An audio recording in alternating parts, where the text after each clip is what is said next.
నాడు ఆంధ్రప్రదేశ్ అసభ్య పోస్టులు పెట్టిన వారిపై కేసులు పెడితే తప్పేంటి? సోషల్ మీడియాలో ఏమైనా చేయొచ్చు అనుకుంటే కుదరదు.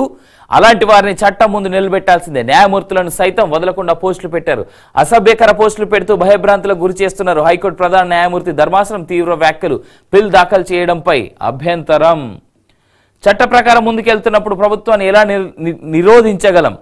ధర్మాసనం స్పందిస్తూ వ్యక్తుల ప్రతిష్టను దిగజారుస్తున్న వారిపై కేసులు నమోదు చేస్తే తప్పేముందని వ్యాఖ్యానించింది. ప్రతి విషయాన్ని క్షుణ్ణంగా పరిశీలించి కేసులు నమోదు చేసి చట్ట ప్రకారం ముందుకెళ్తున్నప్పుడు ప్రభుత్వాన్ని తాము ఎలా నిరోధించగలమని ప్రశ్నించింది. పోలీస్ కేసులపై అభ్యంతరం ఉంటే ఆయా వ్యక్తులు వ్యక్తిగతంగా క్వాష్ పిటిషన్ వేసి పోరాడాలి, కానీ పిల్ ఎలా దాఖలు చేస్తారని నిలదీసింది. పిటిషనర్ తరఫున న్యాయవాది స్పందిస్తూ ప్రభుత్వ యంత్రాంగం వెనుక ఉండి మూకుమ్మడిగా కేసులు పెట్టడాన్ని ప్రోత్సహిస్తోందన్నారు. సోషల్ మీడియాలో పోస్టులు పెడుతున్న వారిపై రాష్ట్ర వ్యాప్తంగా ఒకే పద్ధతిలో 100 మందిపై కేసులు పెడుతున్నారని చెప్పారు అంటూ చూస్తా ఉన్నాం. ఆఖరికి హైకోర్టు మళ్ళా ముట్టికాయలు వేస్తున్నా కానీ వీళ్ళు ఎందుకు మారతలేరో తెలియదు నాకు. కానీ ఒకటైతే వాస్తవం, హైకోర్టు చాలా క్లియర్గా చెప్తా ఉన్నది. ఏమని? చాలా క్షుణ్ణంగా ఇన్ డీటెయిల్గా ప్రతి డీటెయిల్ని తీసుకొచ్చి వాళ్ళు కేసులు పెట్టేటప్పుడే ఆధారాలతో సహా పెడతా ఉన్నారు కదా. మరి మేము ఎట్లా క్వశ్చన్ చేస్తాం ప్రభుత్వాన్ని? మీరు పిల్ దాఖలు చేసే బదులు క్వాష్ చేసుకోండి. ఒకవేళ దాంట్లో తప్పుడు కేసు ఏదైనా ఉంటే మేము క్వాష్ చేస్తాం కంప్లీట్ కేసుని అనేటువంటి మాట కోర్టు చెప్తా ఉన్నది. మరి ఈ వైపు ఎందుకు అడుగులేస్తలేరు వాళ్ళు? దయచేసి ఇటు అపోజిషన్ వాళ్ళని ఇప్పుడు ఎవరి మీద అయితే కేసులు పెడుతున్నారని మీరు ఇబ్బంది పడతా ఉన్నారో, ఆ కేసులు ఎవరి మీద అయితే పడతా ఉన్నాయో, ఏ పార్టీ వ్యక్తుల మీద అయితే పడతా ఉన్నాయో, ఆ పార్టీ వ్యక్తులు కావచ్చు, ఎవరైనా కావచ్చు, గతంలో మీరు చేసినటువంటి పోస్ట్ ఒకసారి మీరే తీసి చూసుకోండి. మీ దగ్గర ఉంటాయి, లేదా వాళ్ళ దగ్గర స్క్రీన్ షాట్లు ఉంటాయి, అడిగినా కానీ వాళ్ళు ఇస్తారు మీకు. అలా ఎవరి మీద అయితే ఇప్పుడు కేసులు నమోదవుతూ ఉన్నాయో వాళ్ళు పిల్స్ వేయకుండా డైరెక్ట్ క్వాష్ చేయండి, మమ్మల్ని అరెస్ట్ చేయొద్దు, లేదా ఈ తప్పుడు కేసు అని చెప్పేసి. అప్పుడు కోర్టు నమ్మింది అనుకోండి ఈ కేసులో తప్పు లేదని, క్వాష్ చేసేస్తుంది. లేదనుకోండి అరెస్ట్ చేసి లోపలేస్తుంది. సింపుల్. ఆడుదాం ఆంధ్ర అక్రమాలపై విచారణ తూచ్. 119 కోట్ల కార్యక్రమంలో భారీగా అవినీతి.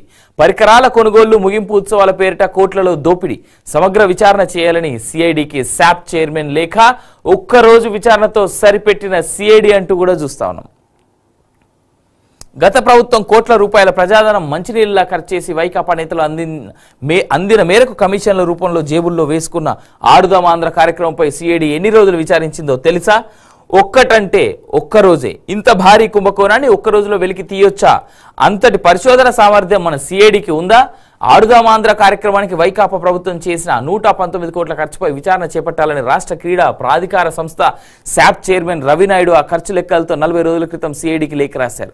విచారణ పేరుతో శాప్ కార్యాలయానికి ఒకే రోజు వచ్చిన అధికారులు మళ్ళీ కనిపించలేదు. ఆడుదాం ఆంధ్రలో క్రీడా పరికరాలు, టీషర్ట్లు కొనుగోళ్లు, క్రీడాకారులకు భోజన వసతి, రవాణా ఖర్చుల్లో గత ప్రభుత్వ పెద్దలు, అప్పట్లో కొందరు అధికారులు కమిషన్ల రూపంలో కోట్ల రూపాయలు కొల్లగొట్టినట్లు ఫిర్యాదులు వెల్లువెత్తున్నాయి. సిఐడి విచారణ తూతు మంత్రంగా సాగితే ఈ అవినీతి భాగోతం బయటపడేదేలా? ఇలాగే తాత్సారం చేస్తే రికార్డులు మాయమైన ఆశ్చర్యం లేదు అంటూ చూస్తా ఉన్నాం. ఇక క్రీడా పరికరాల కొనుగోలుకు 37.750 కోట్లు. పోటీలకు క్రీడా సామాగ్రి కొనుగోలులో భారీ కుంభకోణం చోటు చేసుకున్నదని ప్రధాన అభియోగం. ఢిల్లీ, ఉత్తరప్రదేశ్, బెంగళూరు తదితర ప్రాంతాలకు చెందిన 6 సంస్థల నుంచి 37.50 కోట్లకు పైగా విలువైన క్రీడా సామాగ్రి కొన్నారు. క్రీడలతో ఏమాత్రం సంబంధం లేనటువంటి సామాగ్రి కానీ కంపెనీలు కానీ అని చెప్పేసి కంటిన్యూషన్ చూస్తా ఉన్నాం. సిఐడి అధికారులు కూడా ఈ విధంగా తాత్సారం చేస్తున్నారంటే వాళ్ళకు కూడా ఏమైనా ప్రాప్తి ఉన్నదా అనేటువంటిది ప్రజలు అడుగుతున్నటువంటి ప్రశ్న. మనం కాదు, మనం అడగాల్సిన పనే లేదు. సిఐడి అధికారులు కానీ, ఇంకో స్థాయి అధికారులు కానీ, ఇంకోరు కానీ, ఏసీబీ వాళ్ళు కానీ సరిగ్గా ఎంక్వైరీ చేస్తలేరంటే వాళ్ళకు కూడా కావాల్సినటువంటి వెళ్ళాల్సినటువంటి ముడుపులు ముట్టినాయా అనేటువంటి ప్రశ్న ప్రజల్లో వస్తుంది. మరి దీనికి సమాధానం చెప్పాల్సినటువంటి బాధ్యత అధికారులపైనే ఉంది. అధికారులు మీరు స్పందించాలి. ఒక్కరోజు ఎంక్వైరీ చేస్తారా? 119 కోట్ల అంటే 120 కోట్ల స్కామ్లో ఒకటే రోజు ఎంక్వైరీయా? పోనీ నిజంగా శాప్ ఆఫీస్ నుంచి ఏ రకమైనటువంటి డాక్యుమెంట్ల పేపర్లు మీరు బయటికి తెచ్చారు చెప్పురా ఒక్క రోజుతో? ఆ స్పోర్ట్స్ అథారిటీ దగ్గర నుంచి ఎన్ని పేపర్లు తెచ్చారు? స్పోర్ట్ మినిస్టర్ ఆఫీస్ నుంచి ఎన్ని పేపర్లు తెచ్చారు? ఫినాన్స్ ఆఫీస్ నుంచి ఎన్ని పేపర్లు తెచ్చారు? ఆర్థిక శాఖ ఆఫీసులో అయితే ఎవరికి ఎంత ఇచ్చారు అనేటువంటిది ఉంటుంది కదా, అక్కడ నుంచి పేపర్లు తెచ్చిరా మీరు సిఐడి అధికారులు? ప్రజలు అడుగుతున్నారు, సార్ మీరు ఎందుకు ఇట్లా బిహేవ్ చేస్తూ ఉన్నారు? తప్పు చేసినోడు తప్పు అని తేలితే తీసి లోపలేర్రి. తెలియదు, గుర్తులేదు, మర్చిపోయా. సిఐడి విశ్రాంత ఏఎస్పీ విజయ్